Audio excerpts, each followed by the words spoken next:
Okay, today we're talking about all things long essay question, aka LEQ. I'd recommend you have your computer up and running to Canvas and kind of follow along with me as we go. There are some things that you're going to want to go over on your own, in addition to us just kind of discussing these things as a whole group. Um, I'll tell you, the only thing that's probably less exciting than writing an essay is talking about writing an essay. But because it's been a while since we've done one of these, I do think that it's really important that we go over kind of the expectations. That way, you guys know exactly what you need to do well on this. These LEQs, these essays in general, they're intimidating. They are. But once you get the structure down, once you get kind of the steps and learn that, hey, you're trying to give what the rubric's asking, not so much writing the most beautiful essay, although that helps. You're really catering to the rubric. You're giving them what they ask for. Once you kind of learn those steps, these essays become kind of formulaic, and you'll get into the groove of it. The biggest thing is be specific and follow the rubric. So we're going to talk about that today. We're going to go over the rubric. We're going to watch a little video from old Heimler. That way you hear it from somebody other than me. We're then going to look at some of the LEQ prompts that were offered in 2018, so a couple of years ago. And then we're going to read one sample essay and just kind of look at some examples of things that would get you the points if you did them. Just a reminder, we have moved the essay back by one day. It was originally going to be tomorrow. Now it is going to be on Monday. You'll have an entire class period to write it, 50 minutes. On the actual AP test, they recommend 40 minutes, but it's kind of a situation where you have a big period of time to write the DBQ and the LEQ, and you can kind of budget the time as you see fit. We're going to give you 50 minutes because it's been a while. It's open notes and whatnot, and really the only reason we're doing that is the kids at home. There's not much I can do to stop that, so I do want it to be fair for everyone. That being said, try not to rely on your notes and stuff like that too much. You really shouldn't be quoting anything directly because ideally you're not going out and searching on the internet for this stuff. You're not going to be able to do that on the actual AP test, so don't quote anybody. Use what you know. Use what we've talked about. Just be as specific as possible. So today we're talking about it. Tomorrow I'm still kind of on the fence. We may, as I have loaded here, just watch the crash course over Industrial Revolution and review a little bit. We may add a little bit to that. Either way, I plan on giving you at least some time tomorrow to get caught up on anything that you're missing. Once again, tomorrow, the majority of the assignments we've had this 6 weeks are going to close after tomorrow. Really, other than that first notebook check, which was due last Friday, everything else is no longer going to be available. So if you want to get any credit for that stuff, you need to get it in by, 11:59 tomorrow. Otherwise, that stuff's going to remain to zero forever. So I'm going to try to build in a little bit of time tomorrow for you to have at least some time to get caught up. And if you're all caught up, maybe you can at least start kind of planning for your essay. You won't know the exact writing prompt until the day of, but I think I'm going to drop enough clues to where you can get a good idea of some of the things that you may want to include. Other than that, extra credit quiz, going to keep reminding you, at least today and tomorrow. It is available on AP Classroom, but it is going to close Sunday at 11:45. So if you want an opportunity to earn those points, please get on there. There's nothing to lose. Obviously, I can't really add it to anything until I get the essay graded, but we'll add those points on as soon as the essays are graded. And then, if you have leftover points, we'll add that to our next test grade because we are going to have 2 additional test grades with the LEQ. You have a DCA here in a couple weeks. You've also got your cumulative notebook check. So we can add extra points to any of those things. All right. So with that being said, I'd like everybody to go ahead and open the file that says AP Scoring Rubric LEQ. Now, the more in-depth rubric is actually under Monday's date, the AP History rubrics. That's from the College Board. That's the official document. This is kind of the rubric I use to score it, okay? It's an abbreviated rubric, but it's a little bit easier to navigate. There's less that we have to read. By all means, if you've never looked at the actual College Board rubrics, there is more information there, so I'd recommend checking that out. But for right now, everybody go ahead and just open up the AP scoring rubric, which should look something like this. On the DBQ, there are 7 possible points. And the last big essay we wrote was a DBQ, and we've practiced a couple DBQs since then. The LEQ is very similar as far as the rubric's concerned, but there's less points. There's only 6. Now, I've went through here and kind of updated my scoring guidelines to make this hopefully something that'll be pretty easy to do well on. You are going to be judged on a 0 to 6 scale. If you write an essay and you put forth some effort, even though it's like, oh my God, you really don't know what you're talking about, but you're trying, the worst you can get is a 65. Okay, now that's if you turn it in on time. If you turn it in a week late, well, I'm going to deduct those points also. But if you turn it in on time and I see some effort, and effort's a little bit more than just like 3 sentences, okay? It needs to be a paper. But even if you don't technically get any of the points, I'm going to give you a 65, which isn't great, but it's not going to kill you. If you can even manage to get 1 point, which, guys, if you wrote 1 sentence and it was a thesis and it was actually a functioning thesis, you theoretically could get 1 point, okay? So 1 point should be very easy for everybody to get. You get 75. That's not half bad. 2 points, 80, and then it kind of goes up by 5s from there. You get a 4, you get an A, a 90. You get a 5, you get a 95. A 6 is tough to get because especially that last point, that complex understanding point is notoriously difficult. But if you get all your points, you get 100. The moral of the story is this is a test grade, but if you do it on time and you put forth some effort, it's not going to kill you. Okay, it's something that you could easily rebound from, especially if you did some extra credit. Okay, so take advantage of this. Don't turn it in late. You guys here are going to do it in class. Kids at home, you need to get it done. Get it done on time. It is due on Monday. So let's go piece by piece here and just kind of review some of the stuff that you need to know. Your first point comes from your thesis, but actually before the thesis, I'm going to talk about context because I think stylistically, putting context first works best. If you want, and I'm not going to require this, but if you want, it wouldn't be a terrible idea to write these things down in your notebook: thesis, context, evidence, analysis, and reasoning. That way you know your categories. And as I give you kind of some little tips, might be some things to jot down. Give me 1 second. This is Mr. Brown. How you doing, sir?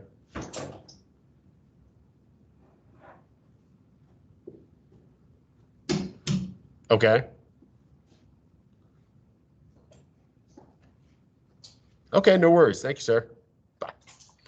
All right. So like I said, wouldn't be a terrible idea to write down, the categories, okay? Maybe even the points you can get. Thesis, context, evidence, analysis, and reasoning. Normally I'd print this up for everybody, but this is not a normal year. I don't think I've handed you guys any papers all year. We're not even going to start now.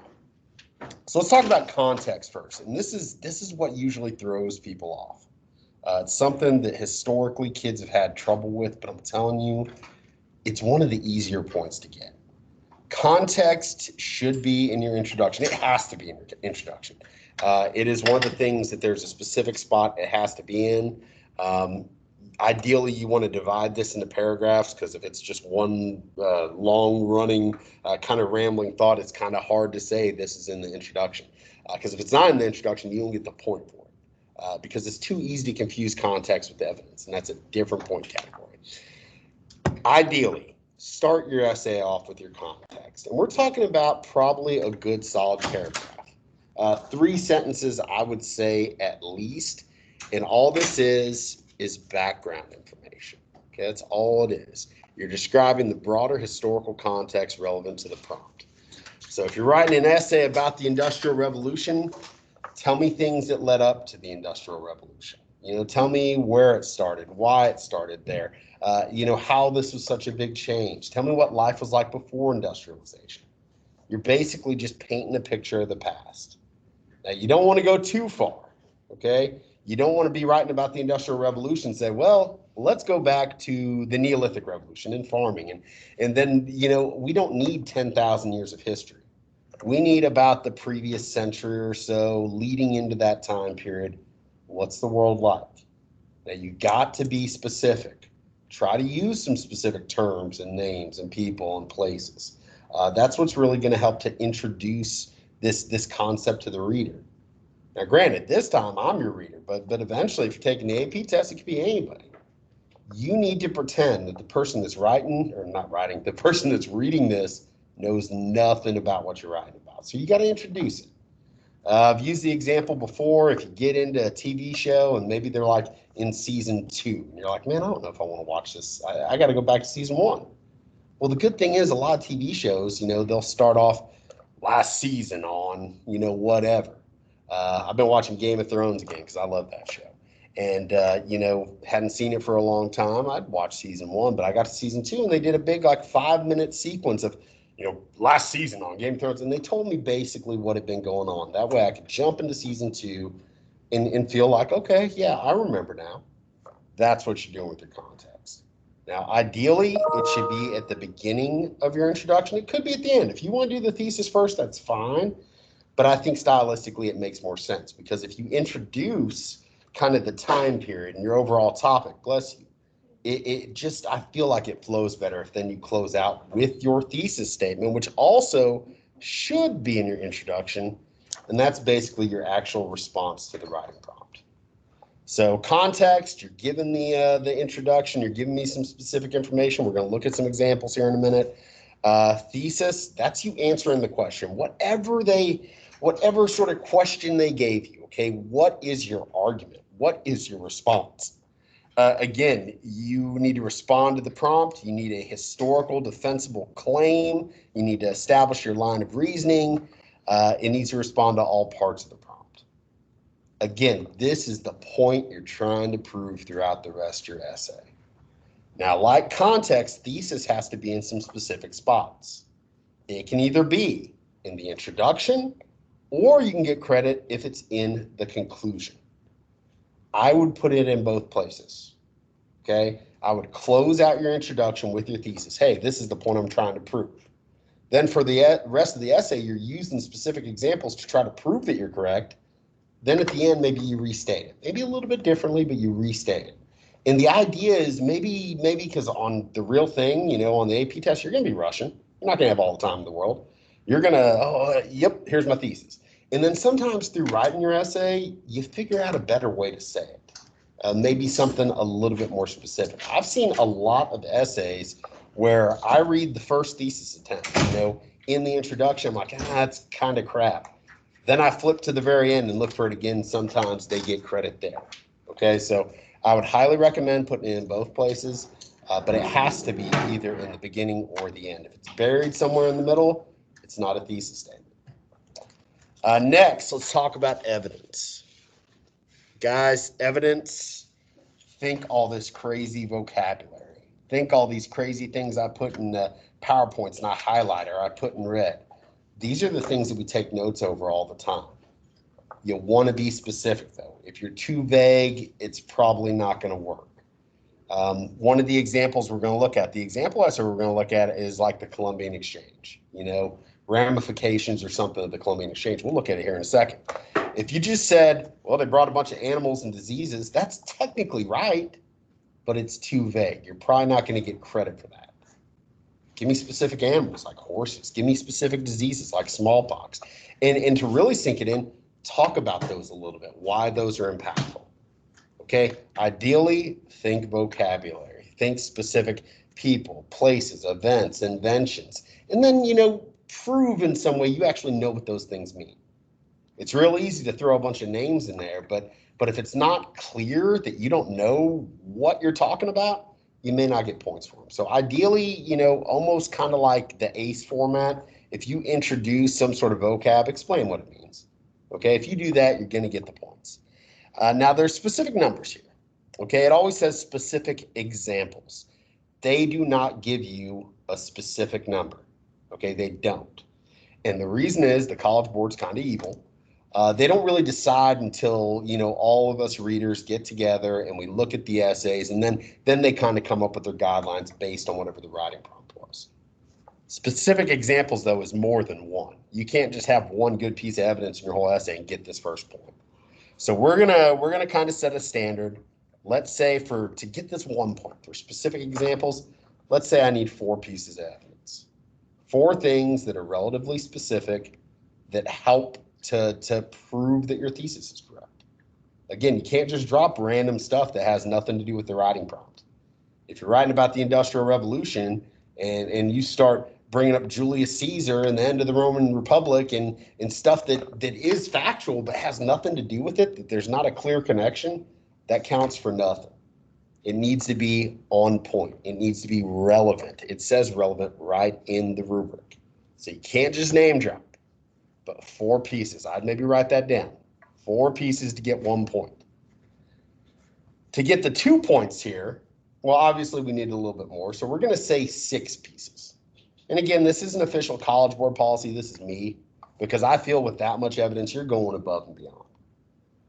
The thing is, to get 2 points, okay, not only do I need more evidence, but it really needs to be substantial. It really needs to very clearly connect to your thesis and support your argument.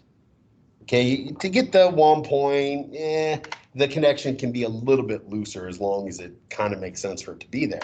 But to get the 2 points, man, it really needs to back up your thesis. And that's what your paper should be doing. You came up with your argument in your thesis statement. The rest of your paper, you're just proving that you're correct. That's why it's called evidence. What else? Last point category. The first point in this category, because you can get 1, 2, or 0 points. The first point is just historical reasoning. Okay, we've got all these historical skills. We compare and contrast. We look at causes and effects. We look at continuities and changes over time. We do this stuff all the time. We don't always call it that, but we're always doing it. Yeah, you're demonstrating the skill. But more so than that, I want to see that there's a train of thought throughout your essay. There is a line of reasoning. You're not just bringing up random crap. You're trying to prove a point. You're supporting your thesis. I can look throughout the essay. I could go to any paragraph, and after reading that paragraph, I can see how that connects to your argument. That's what I'm looking for. Is there some logic there? Does it make sense? This is a pretty easy point to get, honestly. If you are on topic and I can tell that there's a point you're trying to prove, even if the point isn't an accurate point, frankly, if there's some logic there and I see you building towards an argument, I'm going to give you that point. Okay, so that theoretically should be automatic if you put forth a decent effort. It's not automatic, but it should be. And like I said, you look at the rubric, how I've kind of structured it, get 75 for 1 point. So there's really no reason to get an F on this if you turn it in on time.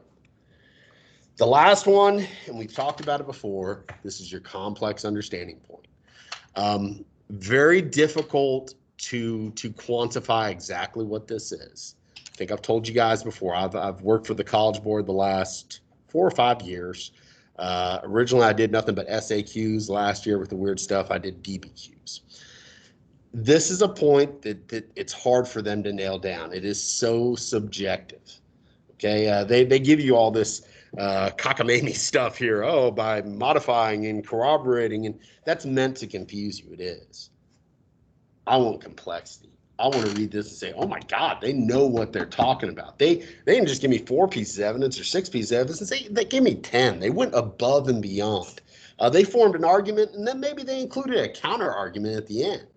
Okay, those are the sort of things that are going to get it for you from me. On the real thing, it's something like 2 or 3% of the time they give it. It's very rare. We call it the unicorn point. I've made this joke before, but unicorns, we've all heard of them. We've never seen them. But in here, this is definitely attainable. And it's attainable on the real thing. It's just really hard to get. Shoot for it. Know that in reality, you may or may not get it. And in fact, on the AP test, you probably won't because you're going to be just so stressed and rushed. That's going to be the least of your worries. But go for it. Try for it. Try to write something impressive. Always go above and beyond. Couple other little points to make. And these, I'd maybe write down. First, there is no penalty for spelling or grammar on any of our essays. Now, thus far this year, we've been typing everything. That's just the nature of the beast. It's just kind of how things are. For me to do things with time limits, it's hard for me to say handwrite it, then take a picture and upload it. It's a big mess. On the real AP test, everything is handwritten. You have to use a pen. You're going to mess up, and don't start over. Just mark it out and keep going. Because again, we realize that these are all kind of your sloppy copies, if you will. They're all rough drafts. So take that for what it's worth. When you're typing, don't stop and, oh, well, let me go back and fix all that. Don't. Just type it and keep going. Keep rolling. Because that's going to help build the experience of kind of letting stuff like that go. I don't mind if I see some misspellings or some weird grammatical errors.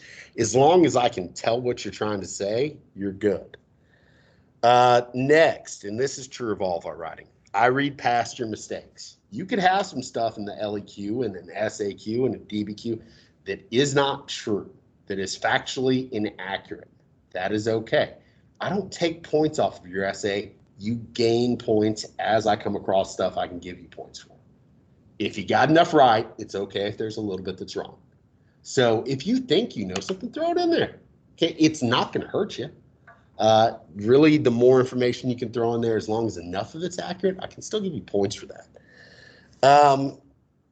We already kind of said this, but on the real essays that you're going to be doing on the AP exam, everything's got to be written in pen, black or blue pen. On the day of the test, if you got a pen you like, go ahead and bring it.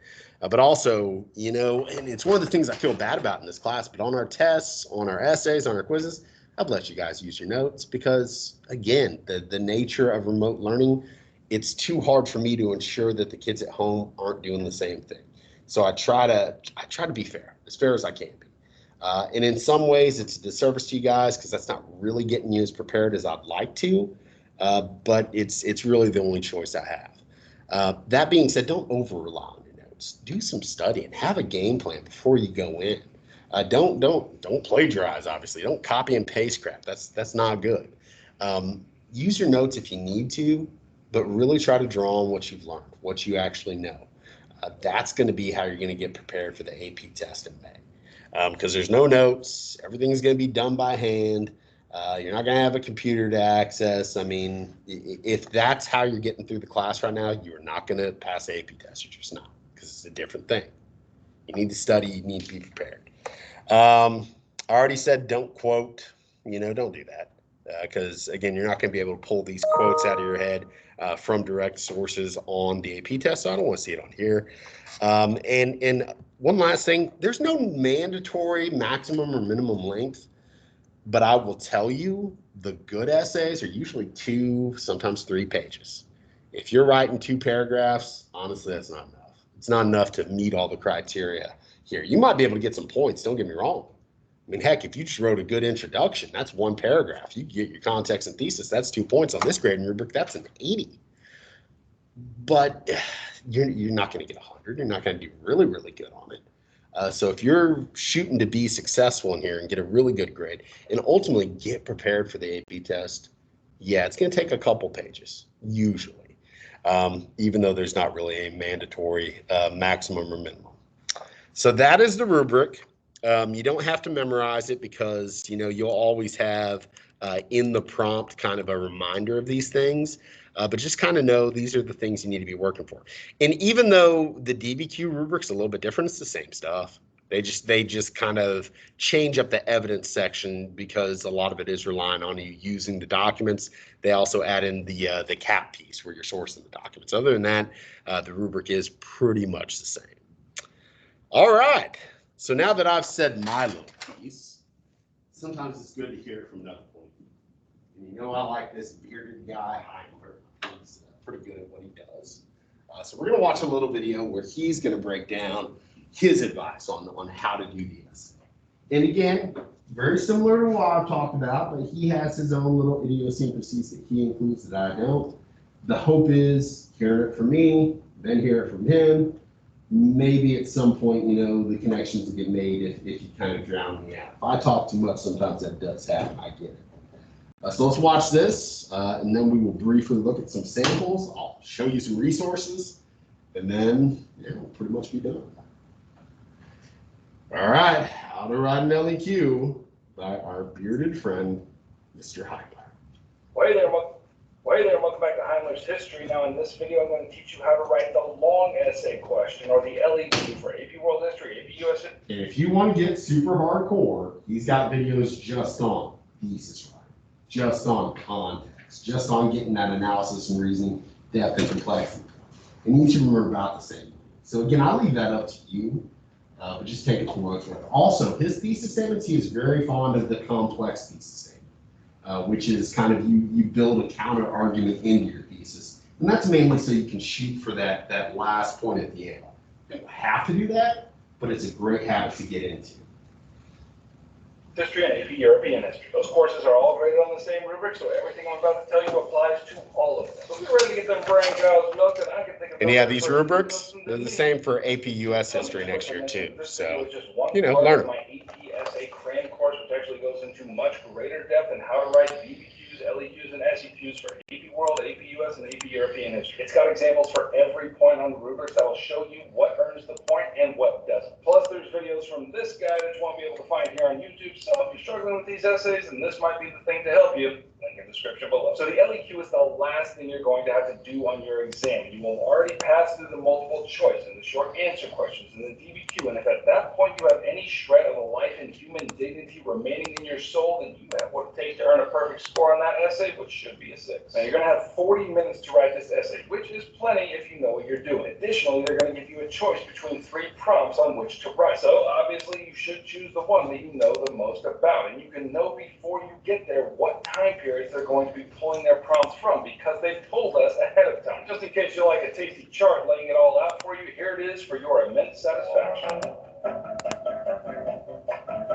Okay, so I hope that helps you prepare. Now, if you know you're strong in one of those periods, then that's good, because you'll know that you'll have at least one question coming from that period. Now, step 1 of earning a perfect score is this: read the prompt. And when I say read the prompt, I mean read the prompt carefully. Don't just read by it once and assume that you have. As someone who has scored these essays at the national reading, I know that so many students make mistakes that cost them points simply because it's clear that they did not read the prompt closely enough. Just remember, and I never tire of reminding you of this, when you are under pressure, you are dumber than you think. When the clock starts ticking and your grades are on the line or your college acceptance is on the line, that pressure will knock your IQ down precipitously. So in order to combat that, read the prompt carefully. Mark it up. What historical thinking skill is in this thing? Am I going to compare things? Am I going to talk about change, etc., etc.? When you figure that out, write it down. Also, what's the time period they're giving me? Circle it. Your essay needs to deal with that time period and not some other time period. Now, one common casualty of the "I'm dumber than I think" phenomenon comes to the time period. If the prompt asks you to write about events in the 20th century, your pressure-cooked brain is going to want to write an essay about events in the 2000s. And hey, I know that right now you know that the 20th century means the 1900s, but at the end of your whole exam, your brain is going to be sloshing around in your head like some roadside porridge in medieval France. Trust me on this. Write out the dates if they give it to you in century. Okay, now that you understand the prompt, let's move on to step 2 and get that 6. In order to do that, we need to cozy up to the rubric and know exactly what they're asking you. So the first section of the rubric is the thesis, and you can earn 1 point for this. And in order to earn this point, your thesis needs to be argumentative. Someone should be able to disagree with it or agree with it. And don't just restate the prompt here. If you do, no point for you. So just like in the DBQ, here's how I would suggest that you set up your thesis. Despite counter-argument, because evidence 1 and evidence 2, my argument. Now, this isn't the only way to do it, and it's actually more complex than you need to earn the point here. But I teach it this way because when you include a counter-argument here in your thesis, you are setting yourself up for complexity later. And let me be clear, in your thesis, you need to be specific. When I say evidence 1 and evidence 2, and there could be 3 if you're feeling especially saucy, you actually need to name that evidence. And let me give you an example. Despite the argument that the raising of taxes after the French and Indian War was the main cause of the American Revolution, there's my counter argument, it was the denial of basic political rights, that's my first piece of evidence, and the growing frustration over the end of salutary neglect, that's my second piece of evidence, that provided a more significant cause for the American Revolution, and that's my argument. That is a beautiful thesis. If you do something like that, you will earn a point. Now, the second point on the rubric is for contextualization, and for this, you can earn 1 point. Essentially, what they're asking you to do here is to put the argument of your thesis in its larger historical context, and the rubric says that you can do this before, during or after the prompt. And you do you, boo. But I have never seen anyone successfully contextualize during or after the period. So my advice is contextualize before the period that you're writing about. I think that makes more natural sense to us. So what you're going to want to do here is to write one paragraph, probably 3 to 4 sentences that sets the stage for your argument. And don't go back too far in time, only something like 50 to 100 years. And there are no hard, fast rules on this, but in general, the closer you are to the time period you're writing about, the better. There are 2 things to mention here that will be the difference between a point and no point. Number 1, make sure you use specific historical evidence in your contextualization. And number 2, make sure you demonstrate how it is relevant to your argument. So be specific. Use vocabulary words here. Don't just talk in generalities. But then go one step further and then demonstrate how those events set the stage and are related to your argument. Okay, now the next part of the rubric is the evidence section, and here you can earn up to 2 points. You can get 1 point for describing evidence related to the prompt, and you can get 2 points for arguing with evidence in relation to the prompt. Now, before I tell you the difference between describing and arguing with evidence, let me answer a potential question. How many pieces of evidence do I need to use in this essay? And that is a great question. The rubric doesn't give you an upper limit, but it does give you a lower limit. The rubric specifically says pieces of evidence, plural. So the bare minimum you have to use either in describing or arguing is 2. Now, let me show you the difference between describing and arguing with evidence. To describe evidence that's relevant to the prompt, you just need to name it and define it. So if one of my pieces of evidence is imperialism, okay, so I just named it. Now I go on to say, which is when one nation extends political control over another nation. Okay, so I just described that evidence. I named it and I explained, but hey, you're not just here to describe evidence, baby. You're here to get a 6. So let me show you how to argue with that evidence. And to set you up for this, let me suggest a paragraph structure that will form an argument. First, write a topic sentence, and this will be one of your sub-arguments. So in that thesis that I showed you before about the American Revolution, my first topic sentence will be based on my first piece of evidence, and it might go like this. The first cause of the American Revolution was the denial of basic political rights. Now, the next thing I need to do is to name and describe my evidence, and in this case, I'll use taxation without representation. So maybe I'd say something like this. The colonists complained loudly that the new taxes imposed upon them were done so without their consent, which they summarized into the rallying cry, no taxation without representation. Okay, I just named and described my evidence. Now I need to argue with it. However, it wasn't as much the taxation that bothered them as it was their ignored political right to consent to such taxation. Leaders of Parliament argued that the colonies had virtual representation in Parliament because their notion of representation was mainly defined by class. However, the colonists rejected virtual representation because their understanding of representation had largely developed into a location-based system. The colonists didn't cry out for no taxation, but rather for no taxation without representation. Therefore, the main cause of the revolution was a denial of political rights, not the taxes themselves. Now, you may not agree with that, but it is an argument from the available evidence. So that's how I think you should set up your paragraphs. And if you do what I just did with at least 2 pieces of evidence, you will earn 2 points in this section for argumentation. Okay, now let's move on to the last section of the rubric, the analysis and reasoning section, in which you can earn up to 2 points. Both of these points are awarded for the essay as a whole. The first point is awarded for your use of historical reasoning. So basically, this point is awarded for doing what the prompt told you to do. If the prompt is a causation question, then you'll get this point if you successfully wrote an essay demonstrating causation. Same with change, or the same with comparison. And that's about as complicated as it gets. Did you perform the historical thinking skill that they asked you to perform? And if you've structured your thesis and your paragraphs like I just showed you, it will be very hard to miss this point. The second point in this section is awarded for complexity. And just like in a DBQ, this one is very difficult to earn. Something like 2%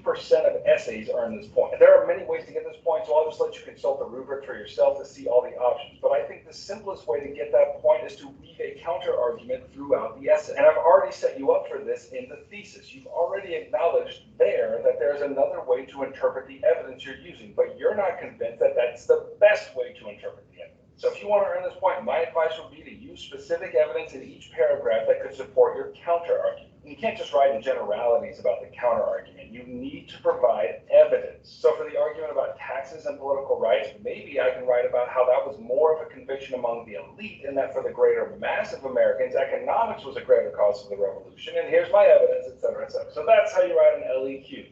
Time for you to go crush it. All right, I hope that was helpful. If you need even more help writing. Okay, so hearing all this, it's like, oh, yeah, what in the world? Let's look at some examples. Because I think once you see how this can actually be applied, you'll see that, guys, this isn't that bad. It's not the greatest thing in the world, but it ain't that bad. So the first thing we want to click on is going to be our next link under Heimler's history. Let's go to the free response questions prompts. Okay, go ahead and click on that. And it should look something like this.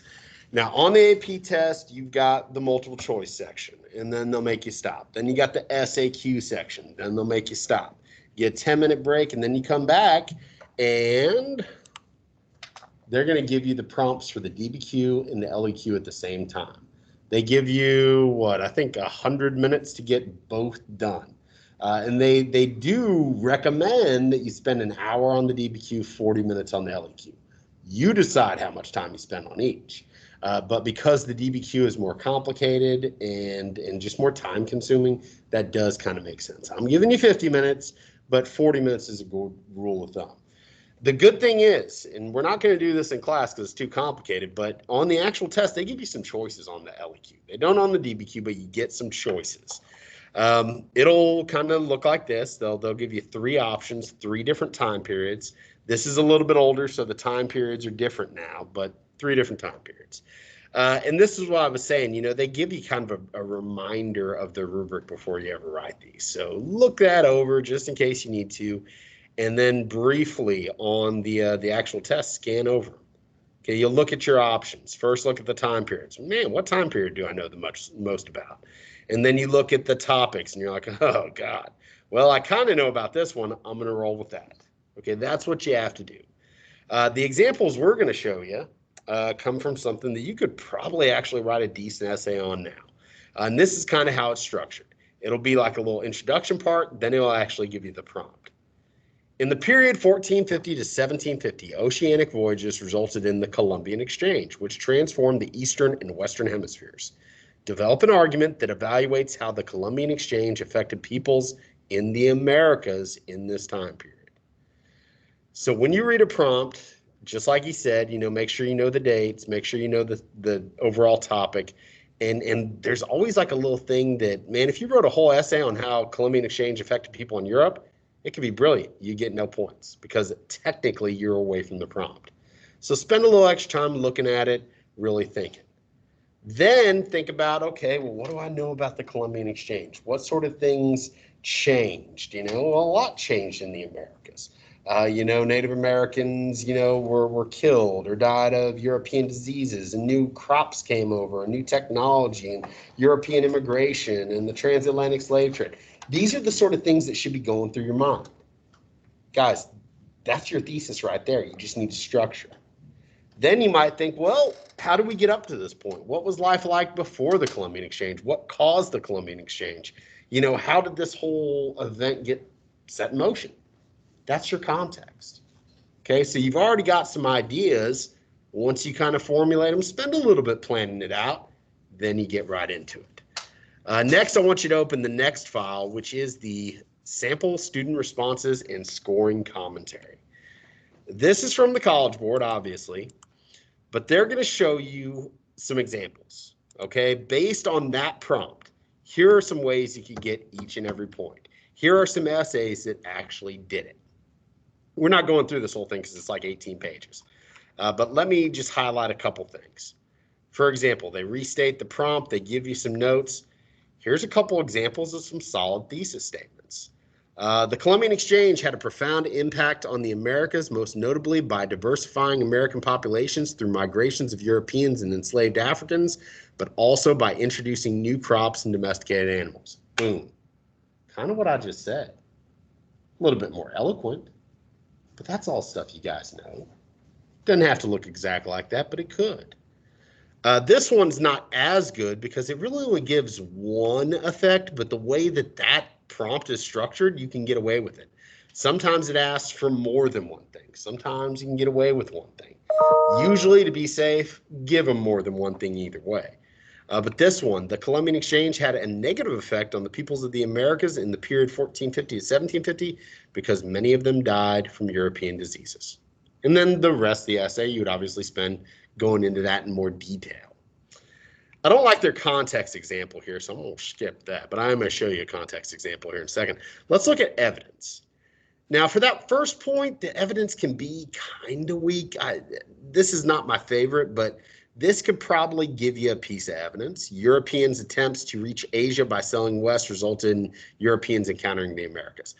I would like more, but it just does enough to probably give you a piece of evidence, because at least you kind of get into, how they get there. This is better. And this is when you get into that second point territory.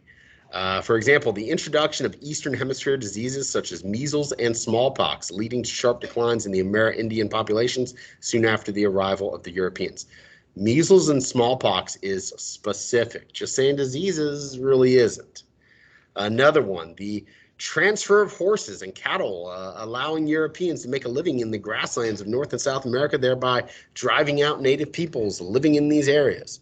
Horses, well, that's a specific animal. Cattle, specific. The adoption of American crops, not specific, but when you add in corn and potatoes, and Amerindian agricultural techniques, they get into, all sorts of different things like they use in the Andes. Again, these are the sort of things that show you know what you're talking about. Let's look at some actual examples, though. We're going to read through one essay together, and I want to kind of show you how this is. And once you get past the actual essays, they've got like a scoring commentary on each. The essay we're going to read gets every single point. So it wouldn't be a bad idea to look that over after we read the essay. But let's just look at it real quick. And I'm going to read through it because we're short on time. But there's more than one essay here. There's 3 essays. The first one's the best. But look through these. I mean, if you're still kind of confused on how you could structure an essay, on what these points would look like, guys, use examples. The examples are there. And I'll tell you, this essay is good. Some of you guys can write better than that right now. So let's look at it. First paragraph. Read along with me, please. Let me zoom in a little bit. Now, again, it's in pen. You'll notice that they had to scratch some stuff out because, again, this is all sloppy copy territory, but that's okay. In 1453, Sultan Mehmed II led the Ottoman Turks and invaded the city of Constantinople. This cut Europeans from trade with China and its luxury goods like porcelain and silk. To avoid being double taxed by both the Venetians and the Ottomans to reach China, explorations were sent out to find a new way to China. Instead, the Americas were found and trade began. Context, right there. You're telling me how we even get to the Columbian Exchange. You're being specific. You gave me some specific names like Mehmed II, the Ottomans, talked about some of the luxury goods people were out of, some of the groups involved. That is what you need to do. And again, it's not a whole lot, but it's about 3 good, solid, specific sentences. Now, if you bring up some specific terms and names here, that doesn't count towards your evidence point, okay? Because that context stands on its own. You can't double dip in point categories. But that is good. That's enough. That is perfect. And then we got a solid thesis. So this is the argument. They led right into it. The Columbian Exchange led to new social hierarchies as races began to mix and the spread of disease and religious practices to the native population. The phrasing's a little weird, but it's there. That's their argument. Hey, these are some of the changes. New social hierarchies, the spread of disease, and then religion. That's a good intro. Let's read at least one more paragraph. That way you can kind of see some examples. So they start structuring it like that. You started talking about social hierarchies and things of that nature. That's what this person gets to pretty much first, although they do include some stuff on crops and whatnot. The Columbian Exchange resulted in Europeans coming to the Americans with new items and leaving the New World with crops like potatoes and tomatoes. Okay, so that's kind of just giving an overview of the Columbian Exchange. However, while people like the Spaniards were in the Americas, they married the local populations. This created new social hierarchies like Creoles, Europeans born in the Americas, mestizos, a mixture of Spanish and natives. A bunch of stuff scratched out. Eventually, mulattoes and peninsulary Europeans remained on top. Again, the phrasing's a little kind of jumpy, but that's okay. This is a rough draft. This is very similar to the caste system. Whoa, connecting it to something else. Brought by the nomadic Aryans in India. Those at the bottom of this new social hierarchy were treated with less respect and subjugated to European imperialism. And on it goes. Guys, they were specific. They mentioned something like mestizo. They explained what it meant. Every time you do that, that's a piece of evidence. Read through this whole thing when you get a chance. I mean, you'll see kind of the complexity comes not from one thing, but just the depth of understanding. There's a constant line of reasoning. There's plenty of evidence. And the introduction just set it off. Plus, at the very end, they restate the thesis statement, but it's a great conclusion because they just go into more detail. From 1450 to 1750, the Columbian Exchange led to the development of interracial relationships, resulting in a social hierarchy. It also led to religious syncretism by the native population. They go into that in the paper, as they took on some of the European Catholicism, as well as the spread of disease such as the smallpox in the Americas, which killed many native people. Great restatement. If for some reason they did not get credit the first time around, they certainly would have got it the second time. Guys, this is doable, but it's something you have to master. Writing is one of the key things that we do in this class. Most of the AP test is writing. Multiple choice counts for the most, but when you add up the rest, yeah, you know, I mean, a lot of this is writing, but if you can use all this crazy vocab and you can explain it and you can use it in a way to support a decent argument, guys, this is totally doable. You kind of sort of know what the essay is about. It has something to do with the Industrial Revolution. Look over your notes. Okay, be prepared. Have some specific things that you think you might be able to write about. You do that, this should be a pretty easy test for everybody. All right, tomorrow, still kind of on the fence of exactly what it is we're going to do. I'm floating through a few ideas. In all likelihood, we'll just watch the crash course or something to kind of review some Industrial Revolution stuff for you, maybe give you a few more specific details to kind of reference in your writing. And then whatever time is left, I do want to give you at least some time to hopefully get caught up if you need to. If you're all caught up, look over your notes, come up with some good ideas for things that you might be able to write about. But we are going to write this thing on Monday, so be prepared.